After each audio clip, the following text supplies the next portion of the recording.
Hello team and welcome to another ATP Geopolitics video with myself, Jonathan MS Pearce's Ukraine War news update it's the second one for the 1st of October 2023. I said I'd only do two today. I've got my son's rugby match in a very short time, so I've got to run. Otherwise, I'm a very irresponsible parent and I will be metaphorically crucified. Anyway, so I'm going to do the military aid segment. I have to do the geopolitical segment later. I'm really sorry for splitting this up so much and doing it across different channels, but that's the nature of the beast at the moment. Hopefully that will all be resolved. Thanks for all your support on that. Right, so lots of bandwidth has been expended in discussing this, and I think there's potentially some misreporting of this a little bit. For example, UK plans to send British soldiers to Ukraine in order to train Ukrainian soldiers. The plan is currently being discussed with the military chiefs, said the UK's Secretary for Defence, Right Honourable Grant Shapps. So what you like about Grant Shapps, he's not a particularly popular person politically speaking in the UK. This is some strong rhetoric. I don't think it's as formalised as what this implies. And this is generally what we're seeing quite a lot. British troops will be stationed in Ukraine for the first time, according to the Telegraph. I'm not sure that is how I would report this.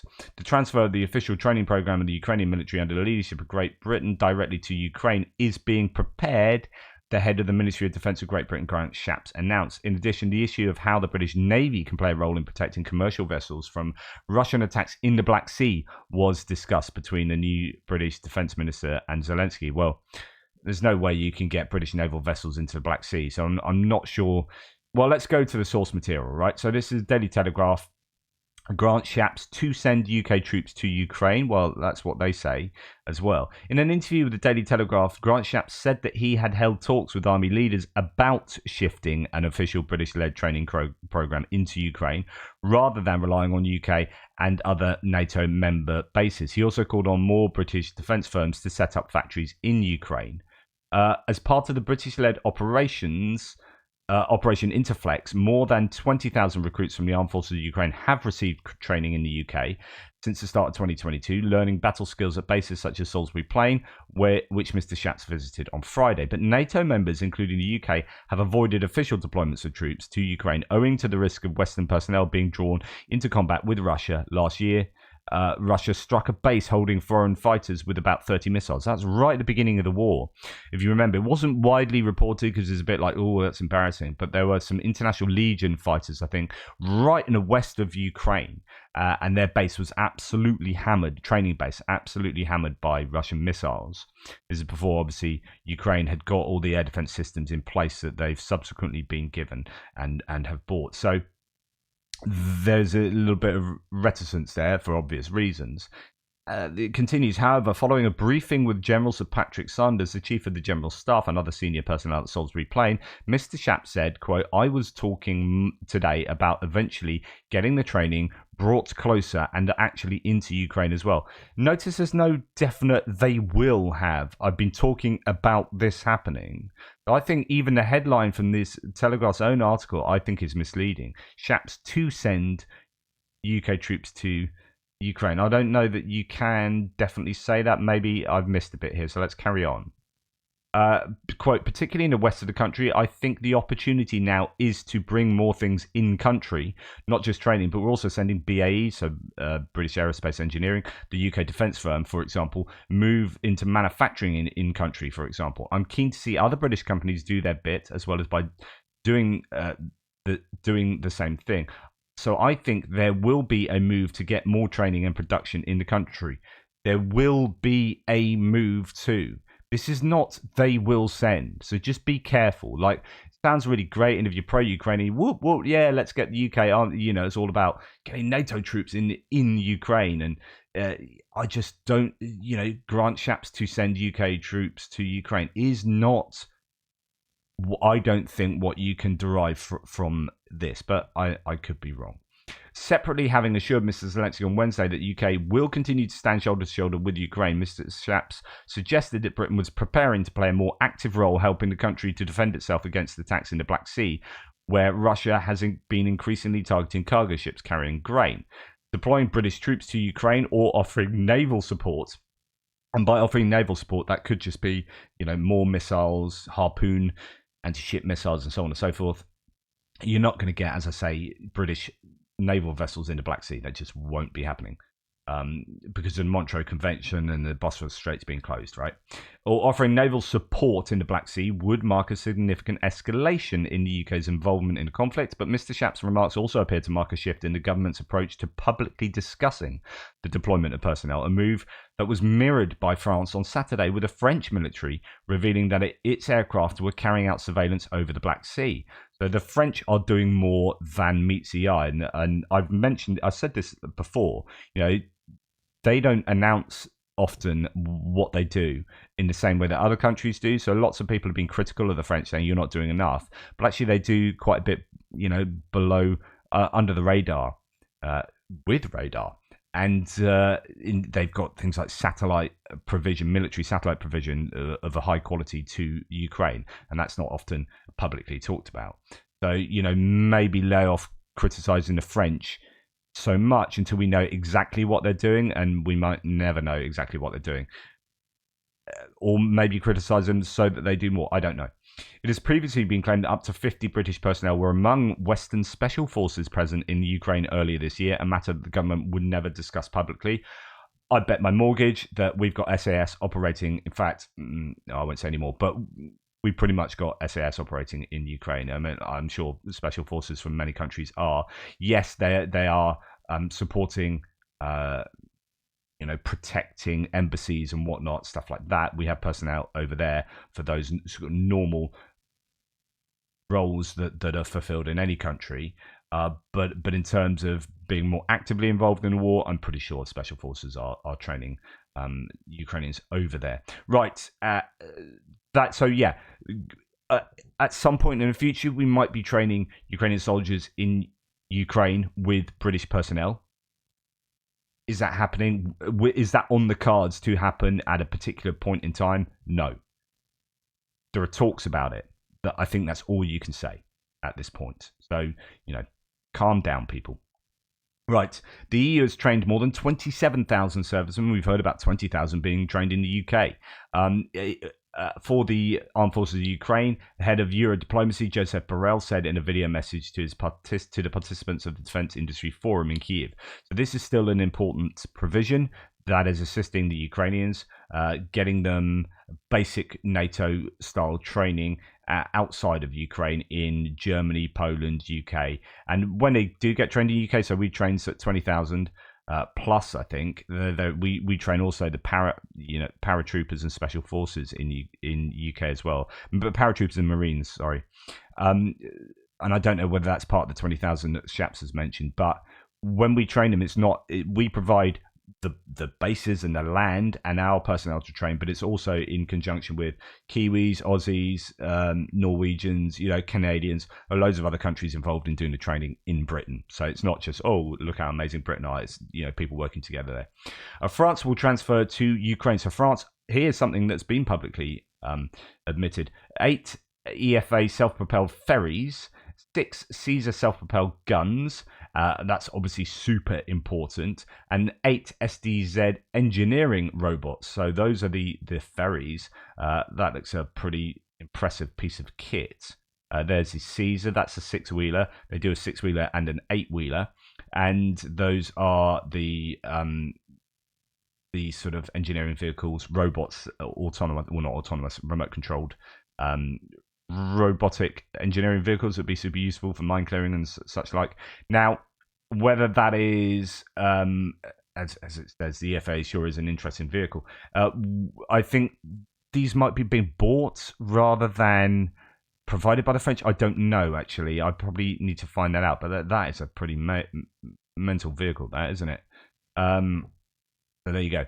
So whether that is the French government providing those, or whether it's their defense industry doing that with money from elsewhere, I don't know. Right. Deputy Minister of National Defense of Lithuania, Greta Monika, has called on NATO to continue supporting Ukraine. According to Tukute, the transfer of modern defense technologies to Ukraine would strengthen NATO and Lithuania. This is something I talked about yesterday with the Defense Industry Alliance that Zelensky sorted out. It's to the benefit of the nations that have those industries that kind of domestically home those industries. So BAE Systems going to Ukraine and supporting Ukraine is kind of morally the kind of a good thing, but it's also going to improve Ukraine's lot sustainably, but it's also going to improve the UK's lot. So there's going to be tax revenue coming in. There's going to be experience taking place. There's going to be knowledge gained by having our companies in Ukraine that will benefit the British nation, that will benefit our security going forward and our defence knowledge and defence infrastructure. So this is a positive sum game, like I keep talking about. This isn't like we're just giving your gain as our loss. Like we're spending money and you're getting all the rewards from that, and we're just like, this is just us charitably giving you stuff. Both of us gain by BAE Systems being in Ukraine. Or the same can be said for any defense industrial entity, and that's kind of what this deputy defense minister is saying. Deputy defense minister saying that it strengthens NATO and Lithuania as well as strengthening Ukraine to keep having NATO support Ukraine.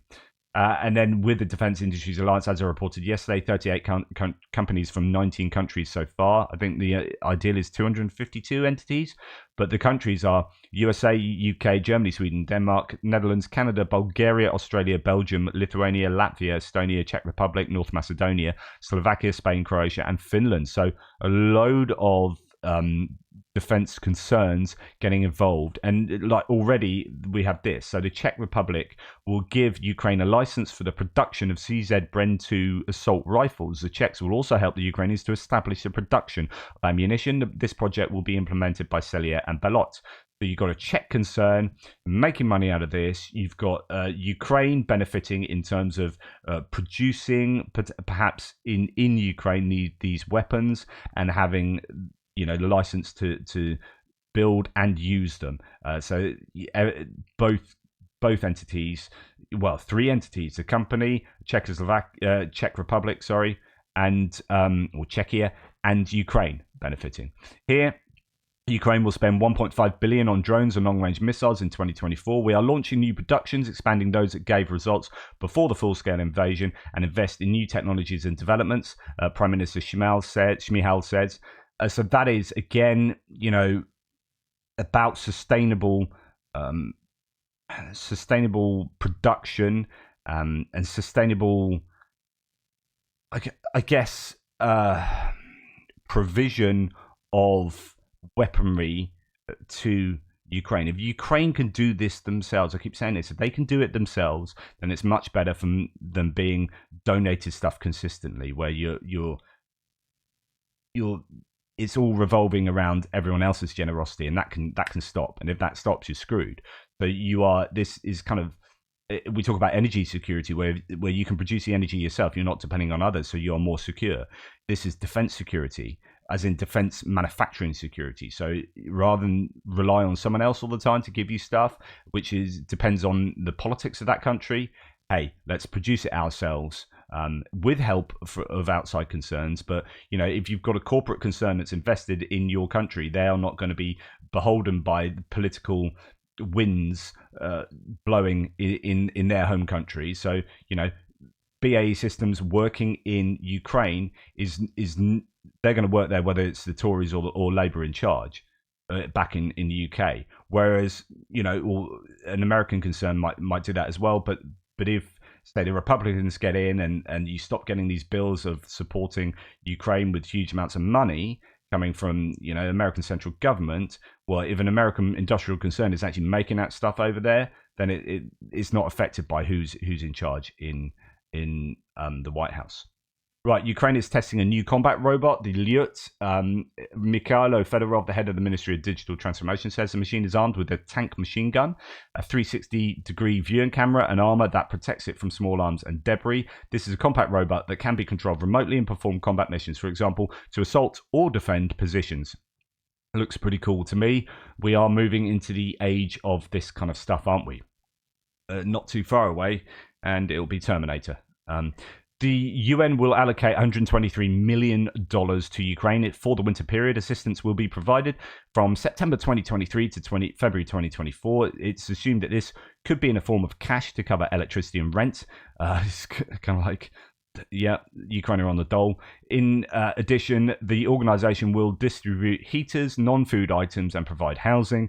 In total, about 900,000 people affected by the war will receive assistance. And that's obviously good news for Ukrainians there. Now, this is from the ISW. This is the final piece I'll say before I've got to shoot off. Russian authorities will reportedly conscript citizens in occupied Ukraine who have Russian passports. I talked previously about the move for Russia to get occupied citizens or citizens in occupied territories to have Russian passports. They say you can't have whatever it is, I don't know, maybe unemployment benefit, or you can't have access to hospital care or whatever until you get a Russian passport. But they've been forcing them to get Russian passports, and they say, now you got Russian passports, okay, you can be conscripted.